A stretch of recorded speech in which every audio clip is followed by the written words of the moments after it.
September 27, 2020. It is 6 a.m. Stepanakert, the capital of Nagorno-Karabakh, nestled in the lap of the Caucasus Mountains. A mist-shrouded, quiet morning. Residents have just begun to wake up. Some are perhaps preparing breakfast, others are getting ready for work. But they did not know that this morning would not be like any other ordinary morning in their lives. Just then, a fierce, terrifying roar tore through the sky. Before anyone could comprehend what was happening, the entire city trembled with massive explosions. Azerbaijan's drones and artillery strikes instantly reduced multi-story buildings to rubble, one after another. The air filled with the smell of burnt gunpowder and human screams. The harsh sound of sirens broke the city's slumber. Terrified women and children began running for their lives toward underground bunkers. This was no ordinary border skirmish. It was the ultimate manifestation of anger, humiliation, and revenge accumulated over 30 long years. This was the largest conflict between the two nations since the 1994 ceasefire. This war, lasting 44 continuous days, redrew the map of the Caucasus. But why? Why do Armenia and Azerbaijan repeatedly engage in such bloody wars over a mountainous settlement of only 4,400 square kilometers? Why, after the fall of the Soviet Union, has this territory turned into one of the world's major flashpoints or powder kegs? Where a peace treaty means only preparation for the next war. Who actually owns this hill-surrounded settlement?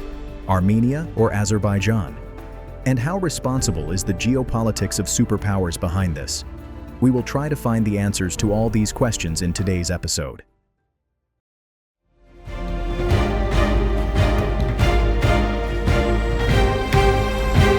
The Caucasus region is geographically a junction between Asia and Europe.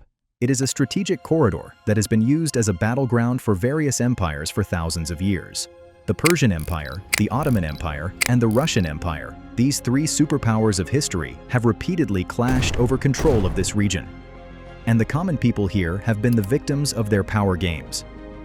The word Nagorno comes from Russian, meaning mountainous or highlands.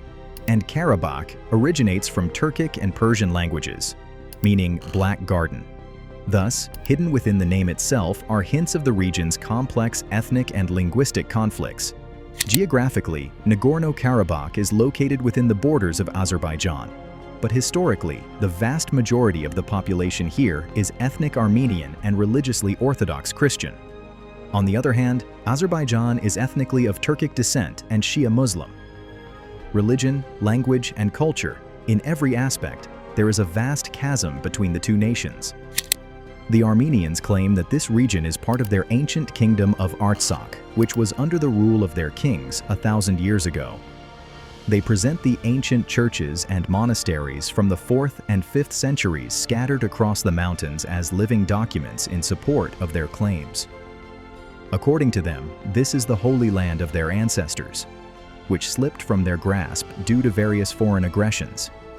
They believe that the Azerbaijanis arrived here much later and forcibly occupied their land. It can be said that this Karabakh is the heart of Armenian nationalism. On the other hand, Azerbaijan's claim is no less strong. According to them, Karabakh is an inseparable part of their historical and geographical integrity. They believe that due to wars at various times and through migration during the Tsarist Russian era, the number of Armenians increased here, but the true owners of the land are the Azerbaijanis. To them, Karabakh is not just a territory, but a crucial center of their cultural heritage. Specifically, the city of Shusha is known as the cradle of Azerbaijani culture, where many of their poets, writers, and musicians were born. Amidst these opposing claims, Tsarist Russia entered the scene in the 19th century. Through wars in 1813 and 1828, they took control of this region from Persia. During the Tsar's rule, various regions were divided for administrative convenience, but no sincere effort was made to resolve ethnic divisions. Instead, the Tsar's rulers used that old colonial tactic of inciting one nation against another to consolidate their own power. As a result, there was no sign of ethnic hatred subsiding. After the fall of the Ottoman and Russian empires during World War I, a chaotic situation arose in the region. In 1918, both Armenia and Azerbaijan declared independence. And immediately after gaining independence, a terrible, bloody war began between the two countries over the control of Karabakh. Villages were burned, civilians were killed. The Caucasus saw an ultimate form of violence. Before the dust of that war could settle, the Bolsheviks appeared on the scene in 1920. The entire region trembled under the footsteps of the Soviet Red Army.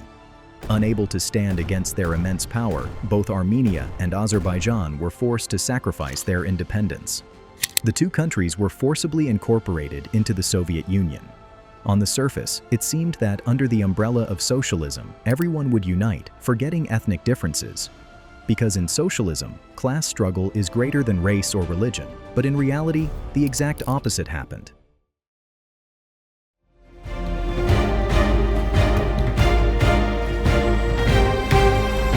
In 1921. Power in the Soviet Union was increasingly being consolidated in the hands of the Bolshevik Party. Joseph Stalin, the Soviet Union's Commissar for Nationalities, sat for a crucial meeting to decide the fate of the Caucasus. With a stroke of his pen, the future of millions of people in this region was determined.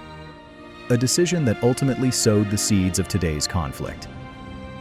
Initially, the Bolsheviks had promised that Nagorno-Karabakh would be handed over to Armenia. The logic behind this was very clear. More than 90% of the population there was ethnic Armenian. Geographically and culturally too, their roots were tied to Yerevan. Armenian Bolshevik leaders also hoped that justice would be served. But in the complex equations of geopolitics, interests became greater than justice. Turkey's leader at the time, Mustafa Kemal Ataturk, wanted to build good relations with the Bolsheviks. On the other hand, the Soviet Union also wanted to keep Turkey within its sphere of influence. Considering Turkey's objections and the strategic importance of Azerbaijan's oil-rich Baku region, Stalin changed his decision. In 1923, through a controversial decision, Nagorno-Karabakh was incorporated into the Azerbaijan Soviet Socialist Republic as an autonomous oblast or region. This was a huge blow to the Armenians. Geographically, this region was not isolated from Armenia, but administratively it was inserted into the belly of Azerbaijan, and strategic areas like the Lakin corridor were kept under Azerbaijani control to isolate it from Armenia. Stalin's policy was named divide and rule. He knew that if a disputed territory was kept alive between two neighbors, they would always remain in fear of each other and look to Moscow for security. No one would be able to become independent or powerful enough to ignore Moscow's control. Throughout the Soviet era, this anger burned like a smoldering fire for nearly 7 decades. Outwardly, everything seemed calm. Soviet propaganda showed people of different nations living happily and peacefully. But internally, complaints of discrimination were rampant. Armenians of Karabakh alleged that the Azerbaijan government was suppressing their culture and language, and intentionally keeping the region economically backward. They further alleged that the Baku government was encouraging Azerbaijani settlement in the region. Although there were occasional small protests, they could not go far under Moscow's strict rule. No one dared to speak out, because the consequence would be either a Siberian labor camp or the death penalty. But in the late 1980s, when Mikhail Gorbachev came to power, the situation began to change. Gorbachev announced glasnost, openness, freedom of speech, and perestroika, restructuring policies. Freedom of speech increased slightly, and seizing that opportunity, long accumulated anger burst forth like lava from a volcano. In 1988, the regional legislature of Nagorno-Karabakh passed a historic resolution declaring their secession from Azerbaijan to join Armenia. This resolution was a direct blow to Azerbaijan's sovereignty. The government and people of Azerbaijan could not accept this in any way.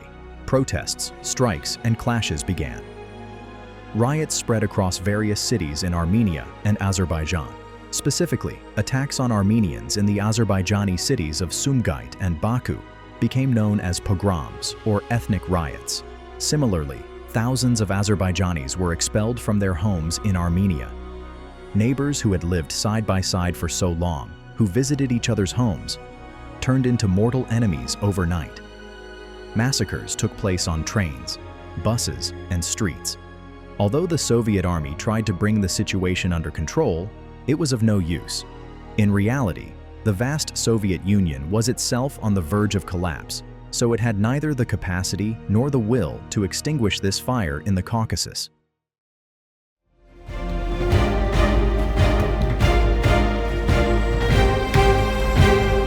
December 25, 1991. The red flag bearing the hammer and sickle was lowered from the Kremlin. The Soviet Union officially broke apart into pieces. One of the colossal superpowers of the 20th century was wiped from the map. Along with this breakup, both Armenia and Azerbaijan gained full independence. And immediately upon gaining independence, the conflict in Nagorno-Karabakh turned into a full-scale war. It was no longer just internal riots or protests. It became an all-out war between two sovereign states. Armenian separatists in Nagorno-Karabakh, with direct military and economic backing from the Armenian government, declared war against the Azerbaijani army. Armenia was in a fairly advantageous position on the battlefield. This was because they had Russia's tacit support. Moreover, being a mountainous area, local Armenians could utilize the advantages of guerrilla warfare. Azerbaijan's army was not yet well organized, and due to political instability, they were repeatedly failing on the battlefield. In this war, lasting from 1992 to 1994, about 30,000 people were killed, a large portion of whom were civilians. More than 1 million people were displaced. Specifically, the massacre that took place in the town of Khojaly on February 26, 1992, was a dark chapter in history. According to the Azerbaijani government's account, Armenian forces surrounded the town of Khojaly that night and brutally killed hundreds of innocent Azerbaijani women, children, and elderly people as they tried to flee. Those images of bodies lying on the snow still breed deep wounds and hatred in the minds of the Azerbaijani people. Armenia, of course, has denied responsibility for this massacre, repeatedly claiming it to be an unintended casualty of war. At one stage of the war, Armenian forces not only captured Nagorno-Karabakh but also seized 7 districts of Azerbaijan surrounding Karabakh, including Agdam, Fuzuli, and Jabrayil. These districts were primarily Azerbaijani populated and outside of Karabakh. Armenia's argument was that a buffer zone or security ring was needed to protect Karabakh from Azerbaijani artillery attacks. But in the eyes of the international community, this was direct aggression and occupation. In 1994, a ceasefire agreement known as the Bishkek Protocol was signed through Russian mediation. Although major bloodshed stopped through this agreement, there was no permanent solution to the problem. Nagorno-Karabakh and huge surrounding areas remained under Armenian control. They declared an independent state there named the Republic of Artsakh. They launched their own government, army, flag, and currency. But the reality is that the United Nations or no country in the world, not even Armenia itself, officially recognized this state. Internationally, it remained recognized as part of Azerbaijan. As a result, for the last 26 years, this region was a field of frozen conflict, where there is no peace, yet no full-scale war either. Soldiers of the two countries sat with guns pointed at each other in trenches dug along the border. Young soldiers would occasionally lose their lives to sniper fire, and millions of displaced Azerbaijanis counted the days, absorbed in the dream of returning to their lost homes. On the other hand, Armenians thought they had won the war and protected their land, and that this would be permanent. But they did not realize that time does not always remain the same, and a humiliated enemy never sleeps.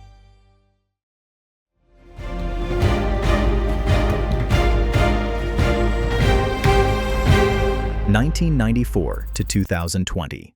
Over these long 26 years, there was a radical change in the geopolitics, economy, and power equations of the Caucasus, which Armenia perhaps could not fully comprehend at the time. Azerbaijan became economically immensely powerful by utilizing its vast oil and gas resources, extracting black gold or oil and natural gas from the bottom of the Caspian Sea, and exporting it to Europe via the Baku-Tbilisi-Ceyhan pipeline. They earned billions of dollars. They spent a huge portion of this money on modernizing and strengthening their military forces.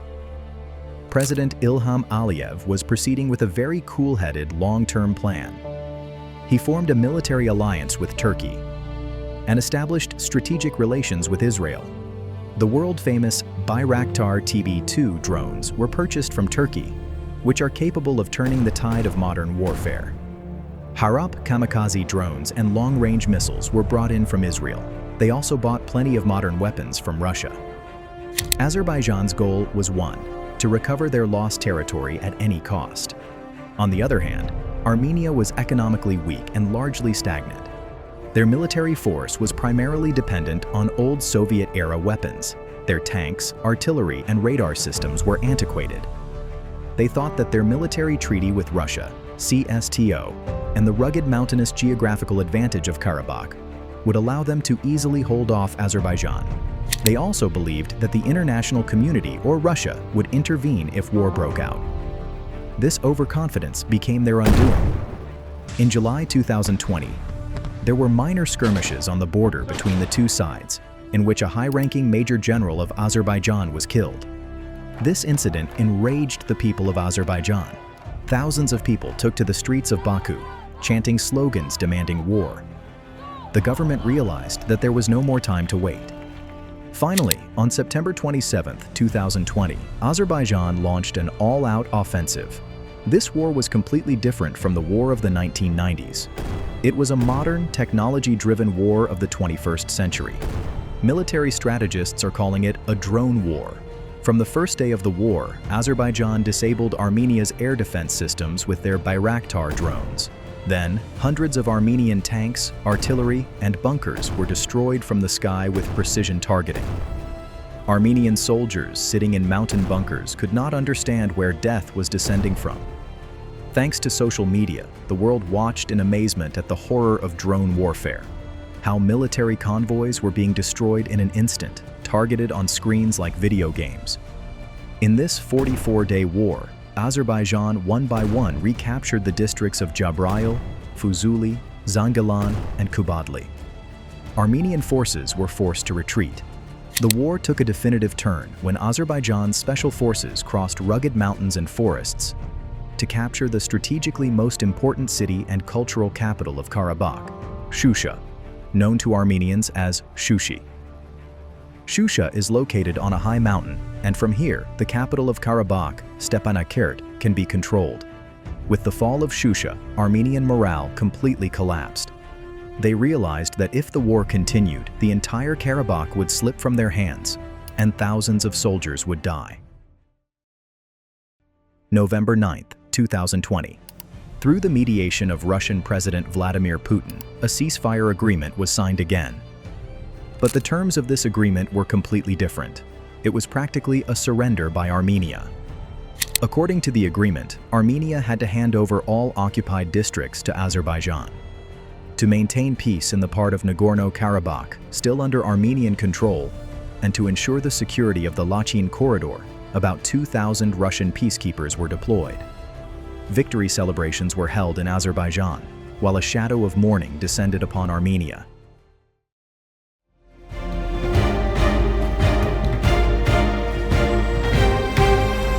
After the war of 2020, it seemed that the situation would calm down somewhat and perhaps a diplomatic solution would be found.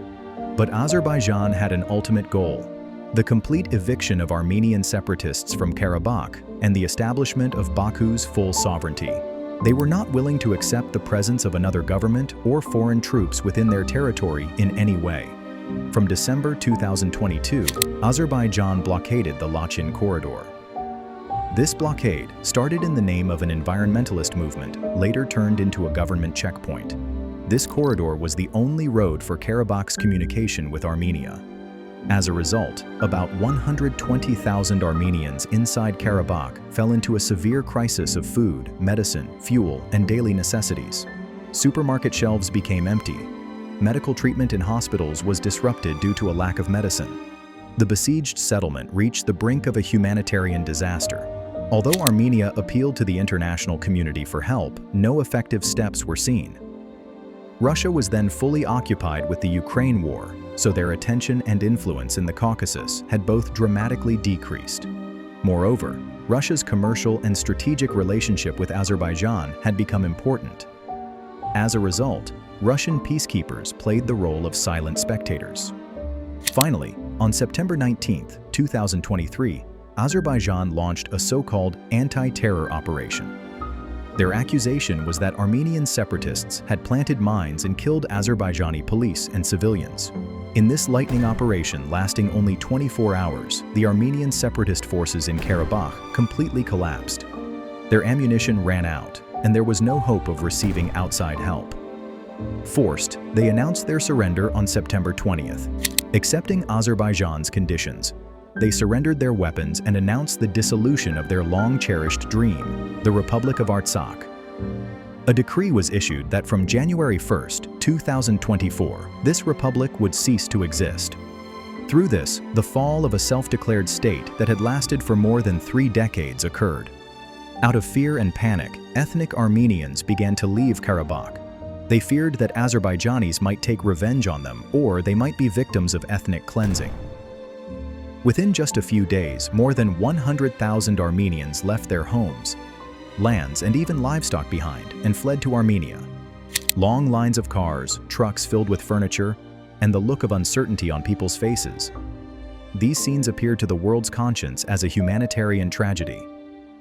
A settlement thousands of years old, where church bells once rang and children's laughter was heard, turned into a desolate ghost town in moments.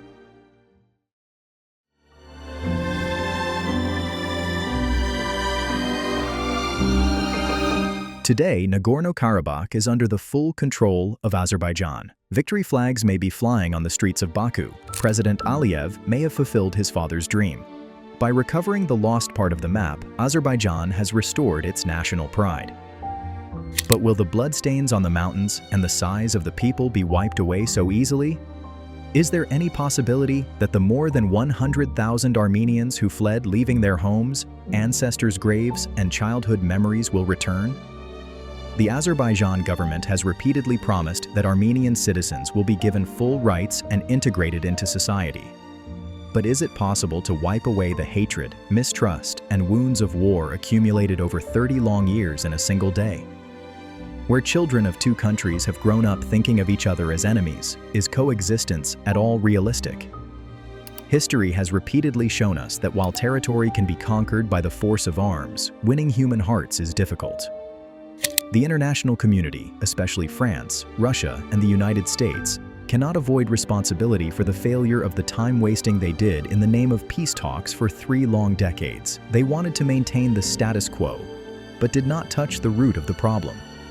Will peace truly return to this mountainous settlement in the Caucasus, or is this silence merely the forecast of a greater storm to come?